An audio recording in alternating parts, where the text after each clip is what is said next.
Ao meu irmão, pastor Daniel.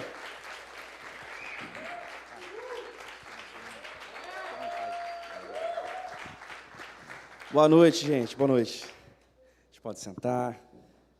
Obrigado pelas palavras, pastor Samuel. É um prazer estar aqui com vocês nessa noite, conhecendo pela primeira vez a Rest Church e revendo os meus amigos, pastor Samuel, Sabrina, Gabriel. É sempre muito bom reencontrá-los.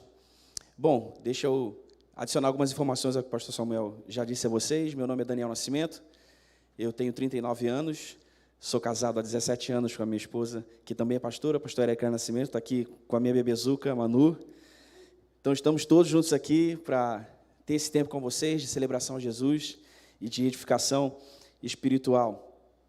Eu sou pastor há 10 anos, mas pastor titular da igreja que eu estou liderando hoje há 4 anos, igreja que os meus pais fundaram há 42 anos atrás, num bairro chamado Pavuna. Não sei quem conhece. Alguém conhece Pavuna aí? Beleza. Pavuna é logo ali no final da linha 2 do metrô. Então, se por um acaso alguns de vocês se perderem por Pavuna qualquer dia, manda um zap para mim, a gente toma um café junto.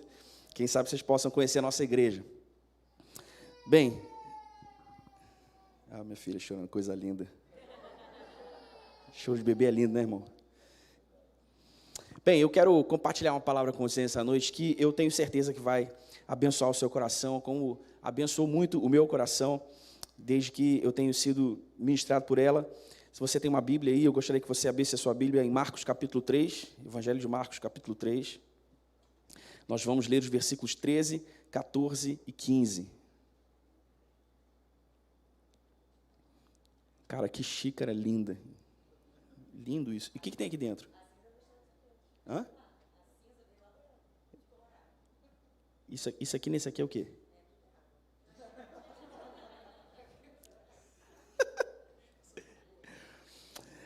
Vamos lá, Marcos capítulo 3, versículos 13, 14 e 15, diz assim a palavra de Deus.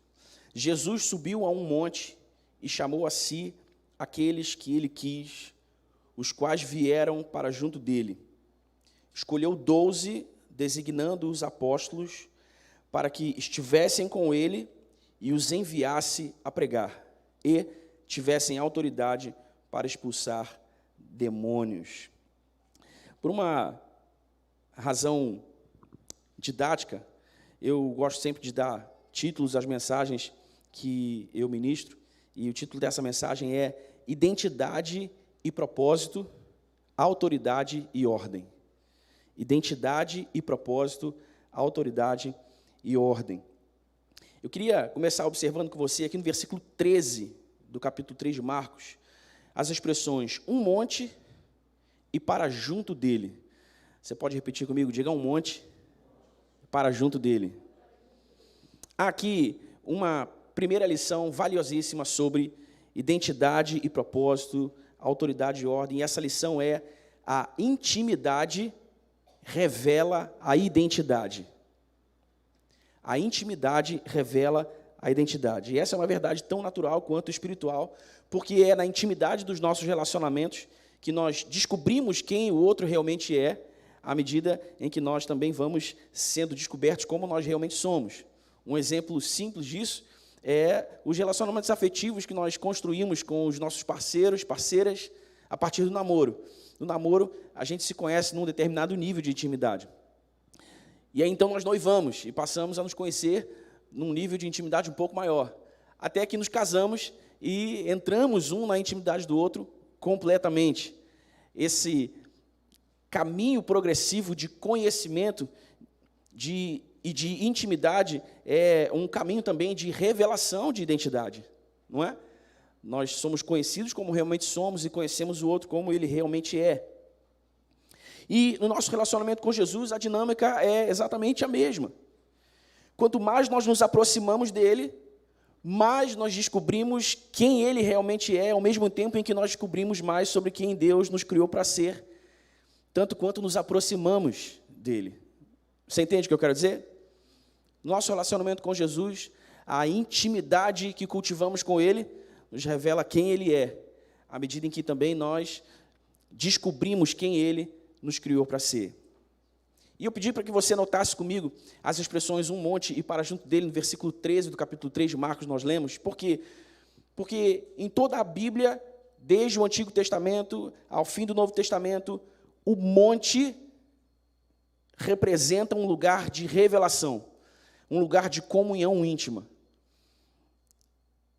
Algumas das revelações mais importantes que os grandes homens de Deus da Bíblia receberam aconteceram no monte. Foi no monte que Abraão recebeu a revelação de Deus ao quase sacrificar o seu filho Isaque. Foi no monte que Moisés recebeu as tábuas da lei. Foi no monte que Salomão construiu o primeiro templo ao Senhor. E ao longo de toda a Bíblia nós descobrimos como Deus se revelou de forma especial ao seu povo no monte. Porque o monte carregava mesmo esse simbolismo de intimidade, de comunhão, de revelação. O monte era o lugar escolhido por Deus para revelar a sua intimidade aos seus filhos, e Jesus fez o mesmo. Tanto que nós lemos no versículo 13 do capítulo 3 de Marcos que Jesus, antes de fazer o que fez, subiu a um monte. Subiu a um monte. Para fazer o que pretendia, ele foi ao lugar da revelação, ele foi ao lugar da intimidade. Antes de dar àqueles homens a missão que eles deveriam cumprir, Jesus os chamou ao monte para estarem junto dele. Por isso eu pedi para que você observasse comigo as expressões, um monte e para junto dele.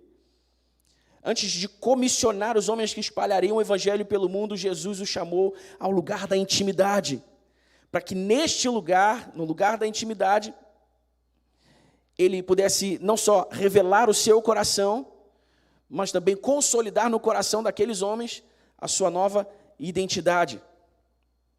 Por quê? Porque a intimidade revela a identidade. Então, para saber mais sobre quem nós somos em Cristo, sobre a nossa identidade nele, e também sobre a nossa comissão, sobre a nossa responsabilidade, a parte que nos cabe na comissão que ele deixou aos seus discípulos, que viriam a crer no seu nome em todo o tempo que se seguiria a sua morte, a sua ressurreição, a sua ascensão, nós também devemos nos aproximar de Jesus em intimidade. Nós também devemos ir ao lugar da revelação. Nós também devemos ir ao lugar da intimidade, buscar sua face, buscar saber quem o Senhor realmente é, para então sabermos quem Ele nos criou para sermos. Você entende o que eu quero dizer, meu irmão? O único lugar onde nós poderemos ser possuídos por essa convicção absoluta, inescapável, de propósito, de missão, de destino, é na intimidade de Jesus. Fora da intimidade de Jesus, tudo que nós conseguimos é uma leve impressão de qual deveria ser o nosso destino, a partir das nossas inclinações naturais, a partir das nossas observações e análises das pessoas, dos contextos que nós admiramos. Por exemplo, eu poderia chegar aqui sem nenhum senso de destino e ver pela primeira vez a Red Church dizer, caramba, eu preciso fazer um negócio assim na Pavuna, eu preciso dessa gente bonita na Pavuna. Sabe, isso nos leva à comparação, isso nos leva à imitação insustentável de modelos que não foram feitos para nós. Por isso eu digo, novamente, que o único lugar nesse mundo onde nós poderemos ser possuídos por esse senso de convicção, de propósito, de destino, de missão, é na intimidade de Jesus. E o meu desejo, a minha oração nessa noite, é que ao fim dessa mensagem, você leve no seu coração, embora para casa, esse desejo de saber quem Jesus é e de saber quem Deus criou você para ser. Amém? Para que sejamos como igreja, relevantes, significantes. Veja, a relevância, a significância do reino de Deus nunca foi sobre ser grande, nunca foi sobre ser vultuoso, sempre foi sobre ser importante. Eu posso ser importante sem necessariamente ser grande. Você entende isso? Então nós precisamos encontrar o nosso lugar de relevância, o nosso lugar de significância, de importância no reino de Deus. Aqui, na zona sul do Rio de Janeiro, aqui no bairro de Botafogo, nós precisamos encontrar o nosso sentido como igreja no lugar da intimidade com Jesus, no monte, no lugar da revelação. Até hoje é assim, né? Eu não sei, a maioria de vocês são bem jovens, eu não sei quem tem essa prática. Se você não tem essa prática, certamente você conhece alguém que tem, ou alguém que já teve, talvez seus pais, ou crentes mais velhos que você conheça, de subir ao monte para orar, não é?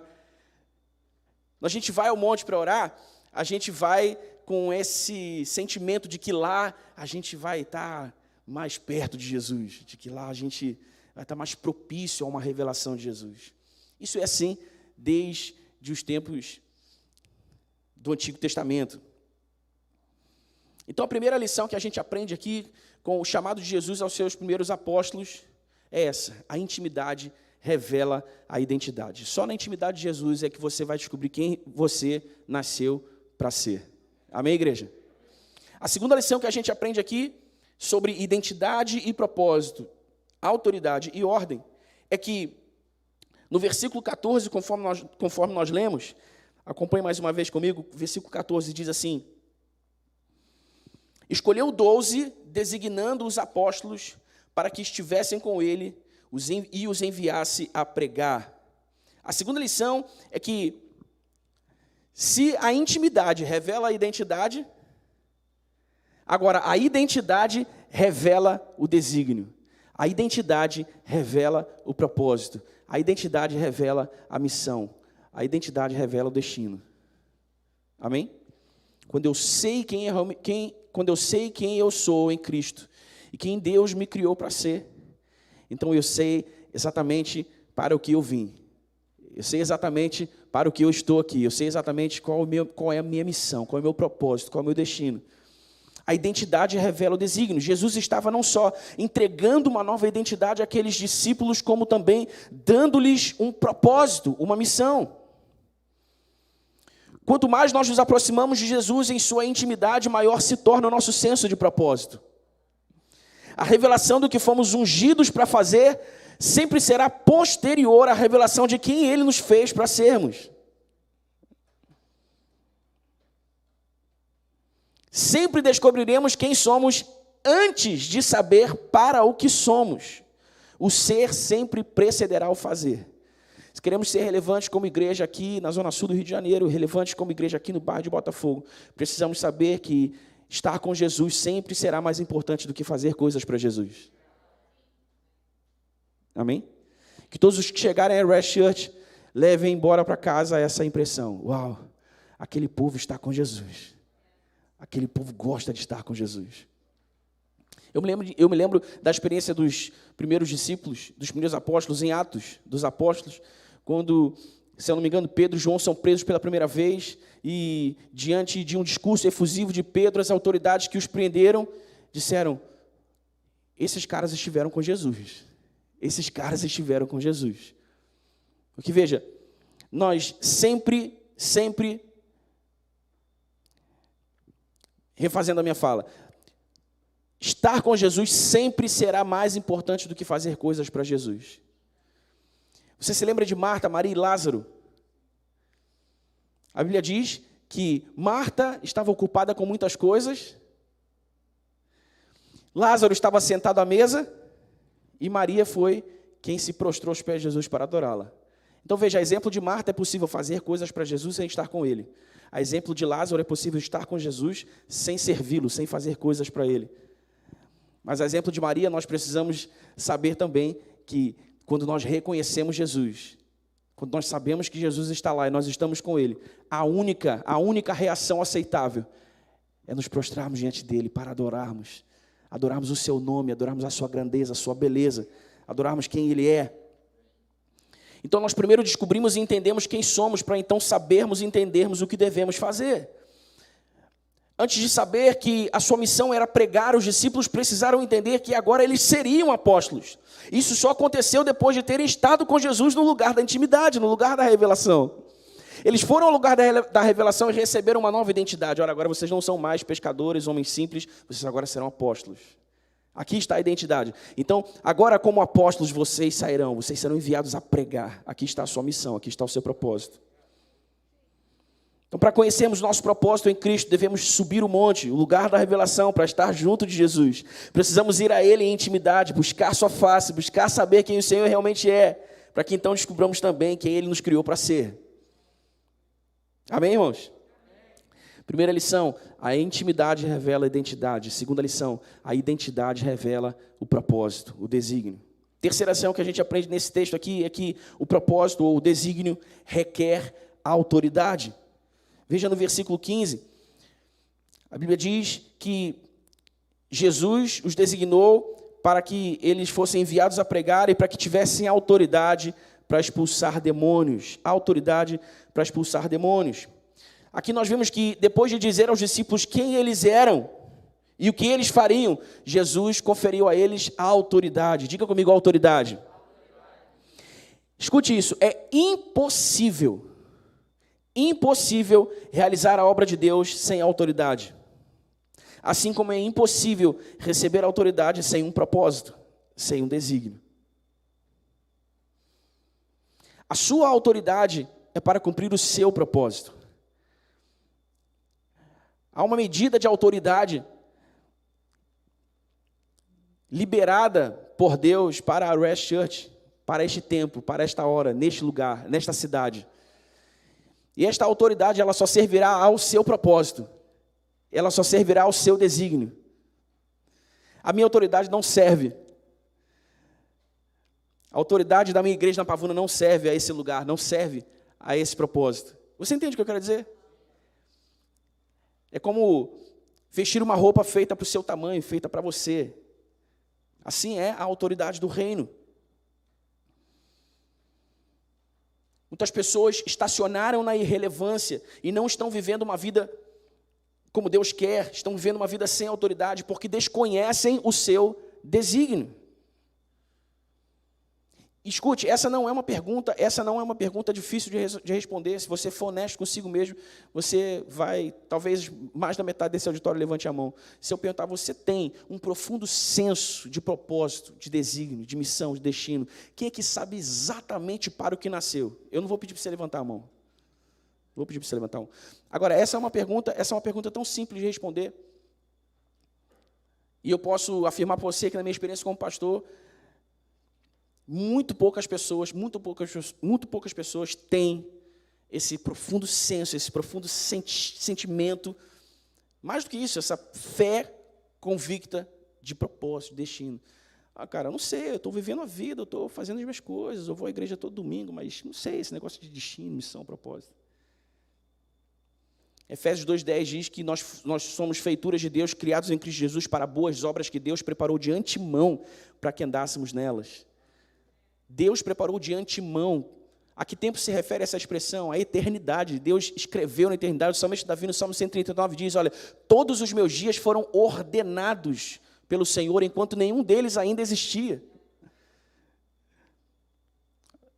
Nós não podemos empurrar a vida com a barriga. Nós precisamos, especialmente como igreja, precisamos entender para o que nascemos, precisamos entender qual a nossa parte na grande comissão, precisamos entender qual é o nosso chamado, qual é o nosso propósito, qual é o nosso desígnio, qual é a autoridade com a qual o reino quer me revestir para que eu represente a Jesus nesse mundo, com graça, com poder, com verdade. Eu oro para que isso aconteça com você nessa noite. Deus conhece a nossa boa vontade de realizar a sua obra, mas Ele também sabe que sem a autoridade necessária não somos capazes de mover uma palha sequer. Por isso Jesus deu aos discípulos o poder que eles precisavam para realizar o seu desígnio.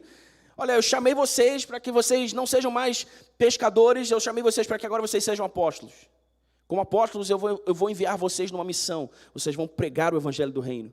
Mas olha, vocês não vão pregar o evangelho do reino só na boa vontade, não. Vocês vão pregar o evangelho do reino com autoridade. Eu estou dando a vocês a autoridade. E a gente entra na quarta e última lição que a gente aprende nesse texto, é que a autoridade produz ordem. A autoridade produz ordem. O texto diz que os discípulos receberam autoridade para expulsar demônios. E veja, o que são os demônios, senão espíritos malignos que trabalham para desordenar aquilo que Deus ordenou? Não é? Onde Deus ordenou vida, os demônios trabalham para que haja morte. Onde Deus ordenou saúde, os demônios trabalham para que haja enfermidade, doenças. Onde Deus ordenou graça, os demônios agem para que haja desgraça. A ação, o trabalho das trevas, na força que os demônios têm, é desordenar aquilo que Deus ordenou. Então veja que a autoridade que Jesus deu àqueles homens foi para que, em expulsando os demônios, eles pudessem colocar outra vez em ordem aquilo que foi desordenado. Então, até a volta de Jesus, Deus está ordenando o mundo, e Ele faz isso através dos seus filhos, discípulos, que conhecem a sua intimidade, que conhecem também o seu propósito. Em Efésios 1, do versículo 7 ao versículo 10, Paulo diz que o propósito de Deus em Cristo era fazer convergir todas as coisas nele, na dispensação da plenitude dos tempos, tanto as que estão no céu, quanto as que estão na terra. Então, por isso, Jesus deu autoridade aos seus discípulos, assim como o deu à igreja, a nós, para que pela autoridade e poder que há em seu nome, sejamos capazes de desorganizar as trevas, trazendo ordem ao caos na realidade em que nós estamos vivendo agora, até a convergência final de todas as coisas em Cristo, na dispensação da plenitude dos tempos. Nas palavras do apóstolo Paulo, ele está trabalhando através dos seus filhos, através da sua igreja, no poder e autoridade que há no seu nome.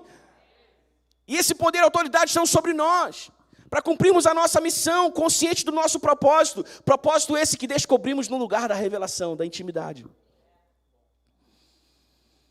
Então, quando nós estamos conscientes de quem nós somos e do que fomos chamados a fazer, efetuamos o poder e a autoridade de Jesus sobre nós, e isso faz que estejamos confiantes à medida que vemos os planos de Deus sendo realizados. Sabe aquele sentimento de, uau, foi para isso que eu nasci, cara, está dando certo. Está funcionando. Quando eu fazia faculdade, tinha uma colega de faculdade, uma amiga querida, que sempre dizia assim nas correrias para preparar trabalho, provas e tal. A gente sempre tinha um grupo que fazia as coisas juntos e ela dizia assim, cara, relaxa, vai dar tudo certo, mesmo se der errado. Sabe, quando a gente tem esse senso de propósito, de convicção, quando a gente tem esse senso de propósito, essa convicção de missão, a gente vive nessa... Vai dar certo mesmo se der errado, meu irmão. Porque a autoridade de Jesus está sobre mim. A autoridade de Jesus está sobre a igreja. Mais cedo ou mais tarde, mais dia menos dia, nós veremos o seu poder se manifestando através de nós, colocando em ordem todo caos e desordem provocados pelas trevas. Porque nós não somos quaisquer pessoas, somos filhos de Deus, discípulos de Jesus Cristo, somos a igreja. Somos a igreja. Sabe, eu queria que você, eu queria do fundo do meu coração que você que já é membro da Rest Church entendesse isso. Botafogo só não está pior porque a Rest Church chegou aqui. Você entende isso, irmão? Isso é literal. Isso é literal. Você não entende o poder espiritual que emana dessa igreja, à medida em que nós adoramos, em que nós levantamos louvores a Jesus, em que nós exaltamos o seu nome. Para as ruas de Botafogo, para as ruas dessa região. Os céus estão dispensando anjos, graça sobre esse povo. Há uma missão para nós, há uma autoridade para nós. Nós somos responsáveis por administrar a autoridade que nos foi outorgada, e nós fazemos isso apoiados em nosso senso de desígnio e na certeza de quem nós somos nele. A única maneira de trazer ordem ao caos é pela autoridade e poder de Jesus sobre nós. No entanto, a consciência dessa autoridade depende da convicção de propósito que nós temos, e isto depende também do quanto nós estamos perto de Jesus, do quanto nós somos íntimos de Jesus. Nunca se esqueça disso, fazer coisas para Jesus nunca será mais importante do que estar com Jesus, porque na verdade o que Jesus quer é o nosso coração. Veja, na passagem que eu mencionei de Marta, Lázaro e Maria, a Bíblia diz que Lázaro estava sentado à mesa com Jesus. Presta atenção. Lázaro representa aqueles que gostam de estar onde Jesus está. Gostam de estar no ambiente em que Jesus está. Mas não servem a Jesus, não fazem nada para Jesus. Não se movem pelo seu reino. Marta representa aquelas pessoas que gostam de fazer as coisas para Jesus. Estão agitadas, fazendo as coisas para Jesus, mas não estão onde Jesus está. O coração que nós buscamos é o coração de Maria, que não só quer estar onde Jesus está, mas que quando está onde Jesus está, faz tudo o que pode para servi-lo, para amá-lo, para adorá-lo, em reconhecimento a quem Jesus é, ao que Jesus fez. Esse deve ser o nosso coração. Então eu te pergunto hoje, O que está fora de ordem, ou o que está fora da ordem de Deus na sua vida? O que está fora da ordem de Deus na sua vida? O pastor Samuel falou aqui da cura de Deus fluindo sobre nós. As suas emoções, nas suas finanças, no seu casamento, no seu relacionamento com seus filhos, nos seus relacionamentos interpessoais, no seu ministério. O que está fora da ordem de Deus para a sua vida, na sua vida? Porque deixa eu te falar uma coisa. Existe a desordem provocada pelas trevas, existe a desordem provocada pela nossa inconsequência, e existe a desordem que o próprio Deus provoca.